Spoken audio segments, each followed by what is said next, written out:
यहीं पर पहली कथा हुई तो ये भगवान सुखदेव जी का मुख्य मंदिर है। और मेरी आपसे एक अनुरोध है, आप 10 मिनट यहाँ बैठ के कुछ भी भगवान को सुना दीजिए, तो मुझे लगता है कि भगवान आपसे अत्यधिक प्रसन्न हो जाएंगे।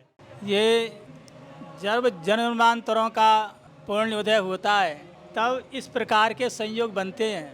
तो यहाँ साक्षात जहाँ सुखदेव जी ने परीक्षित को भागवत सुनाई है, उसी गर्भगृह में जो है कुछ कहने का अवसर प्राप्त हुआ। और ये हमारे जो कथा व्यास हैं सुमन कृष्ण जी, उनके द्वारा हुआ। उनका आभार व्यक्त करते हैं कि ऐसा देव स्थान और सिद्ध भूमि में उन्होंने जो है ये बात अपनी बताने के लिए कहा। देखिए, बिभ्यस्तवामृत कथोद बहास्त्रलोक्या पादा वरे सरतः समलान हंतुम आनुसर्वम श्रुतवि अंग्रज मंग संगैहि तीर्थद्वयम सुसदस्य उपस्प्रसंति। जो कथा का जो मूल है, कथा का सुनने सुनाने का जो प्रकार है, वो भगवान ने अपने मुखारविंद से कहा है नव योगेश्वरों के माध्यम से। तो संसार में दो वस्तुएं ऐसी हैं जो समस्त पापों को नष्ट करने में समर्थ हैं। बिभ्यस्तवामृत कथोद बहास्त्रलोक्या, एक तो भगवान की अमृतमयी कथा, वो नदी रूप जल ही है। बिभ्यस्त कथो बहास्त्रलोक्या पादा वने सरतः सम्मेलान हंतुम, दूसरा क्या है कि भगवान के चरण कमलों से निकली हुई गंगा। तो यहाँ ऐसा जो है संयोग है, कितनी भागवत होती होंगी।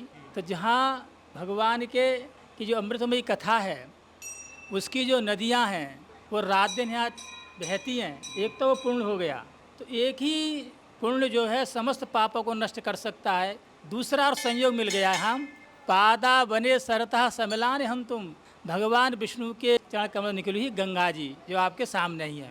तो यहाँ दो दो नदियाँ हैं, उनके द्वारा ब्रह्मांड के जितने भी पाप हैं वो नष्ट हो जाते हैं। तो ऐसा संयोग है।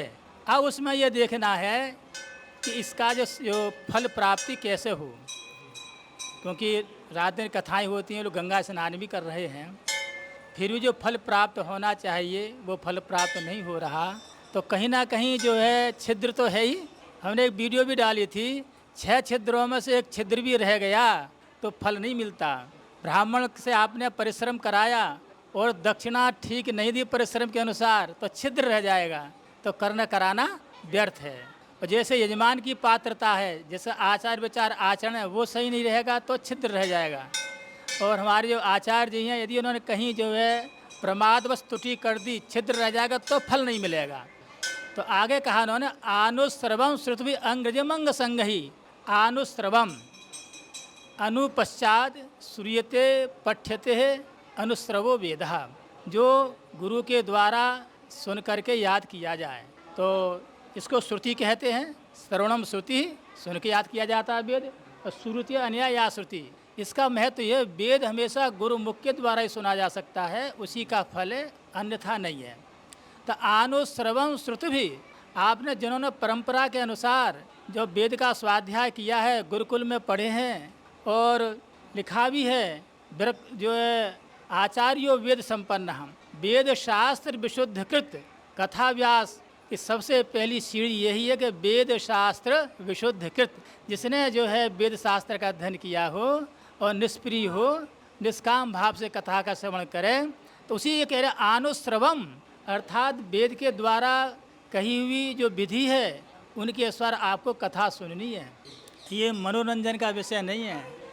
बहुत अच्छे से वाद्य आए, आपने कीर्तन शुरू कर दिया, नाच गाना शुरू हुआ, और कथा 6 घंटे होनी चाहिए, उसमें थोड़ा विषय आ सकता है, बाकी वो विषय रहा नहीं। और जब विषय से अतिरिक्त जब कोई विषय हो जाता है तो मुख्य विषय गौण हो जाता है, अन्य विषय प्रधान हो जाते हैं। तो फिर कथा के लिए जो क्या करते हैं, संक्षिप्त करते हैं। तो आनुश्रवम श्रुति भी, जो हमारी वही हमने जो कहा कि आपके जो सामने जो वट वृक्ष है, अक्षय वृक्ष है, जो कभी सूखता नहीं है, उसके नीचे से परंपरा के द्वारा जो कथा समय परीक्षित ने सुनी, वही आचरण से आचरित है। अर्थात सबसे पहले भगवान ने ब्रह्मा जी को, ब्रह्मा जी ने नारद जी को, नारद जी ने जो वेद व्यास जी को, वेद व्यास ने सुखदेव जी को, उस परंपरा में आगे रहते हुए जिन्होंने गुरु के मुख से भागवत का श्रवण किया है और कहने के बाद सुनाया है, उस भागवत का जो है फल होगा। ऐसा नहीं है आपने वृंदावन में जाकर के 6 महीने का कोर्स कर लिया भागवत कहने लगे, 1 वर्ष का कोर्स कर लिया भागवत कहने लगे, उससे नहीं, उसके सुनने सुनाने से कोई फल मिलने वाला नहीं है।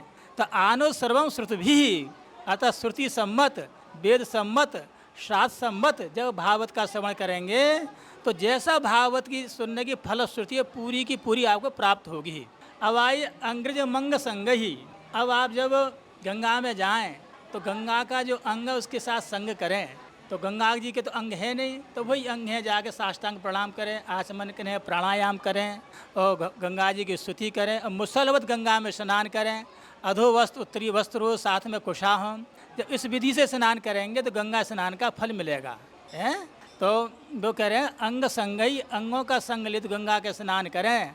आगे बोले जो शुच सदा ते उपस्प्रसंति, शुच सदा जो वर्णाश्रम निष्ठ होंगे, स्वधर्माचरणम परधर्माच निवर्तनम आत्मालभ संतोषम आत्मविचरणाचरणम। जो स्वधर्माचरण है अर्थात ब्राह्मण क्षत्रिय वैश्य जिनका विधिवत यज्ञोपवीत हुआ हो, विधिवत संध्या वंदन करते हो, ना वित्त सांकरी हो और ना जाति सांकरी हो और वेद सांकरी, अर्थात हम ब्राह्मण अन्य से कुछ शिक्षा लेंगे तो वो विद्या सांकरी हो जाएगा। वित्त सांकरी हमारा वेद पढ़ने पढ़ाने का अध्यापन का है, हम और वृत्ति कर ली, वित्तीय सांकरी हो जाएगा। जाति सांकरी हम ब्राह्मण अन्य जाति के उससे जो हमने जो विवाह कर लिया जाति सांकरी वो भी नहीं होना चाहिए। तो उसमें लिखा स्वधर्माचरण निष्ठ जो व्यक्ति है जब वो इस कथा को श्रवण करेगा तो पवित्र होकर के इस लोक में जो सुख भोगता हुआ अंतिम में जो भगवान के लोक में जा कर के निवास करेगा। किंतु ये विधि है, इस विधि के अनुसार कथा श्रवण करेंगे तो फल की प्राप्ति होगी। स्वधर्म ये नहीं है कि ब्राह्मण क्षत्रिय वैश्य केवल संध्या वंदन को छोड़ करके यज्ञोपवीत को छोड़ करके, क्योंकि पति सावित्री का कोई उपाय नहीं है। यदि ब्राह्मण ने 16 वर्ष तक जो यज्ञोपवीत संस्कार नहीं हुआ और क्षत्रिय का 22 और वैश्य का 24 वर्ष तक यदि यज्ञोपवीत संस्कार नहीं होता तो व्रात संज्ञा हो जाती है, किसी कर्म का अधिकारी नहीं रहता है। तो संध्या वंदन पूर्वक स्वधर्माचरण पूर्वक कथा का श्रवण करें, स्वधर्माचरण पूर्वक जो भगवान नाम का संकीर्तन करें, स्वधर्माचरण पूर्वक जो नाम का जो महात्म्य है उसका पालन करें। सब में स्वधर्माचरण लिखा हुआ है, इसके बिना जो ब्राह्मण क्षत्रिय वैसी गति नहीं है। जो माता हैं जो जिनका सेवा धर्म है वो केवल नाम मत कल्याण कर सकते हैं और जैसा चाहे वैसे कथा सुन सकते हैं। इनको तो विशेष संविधान है ही, यतो धर्मस्ततो जयः।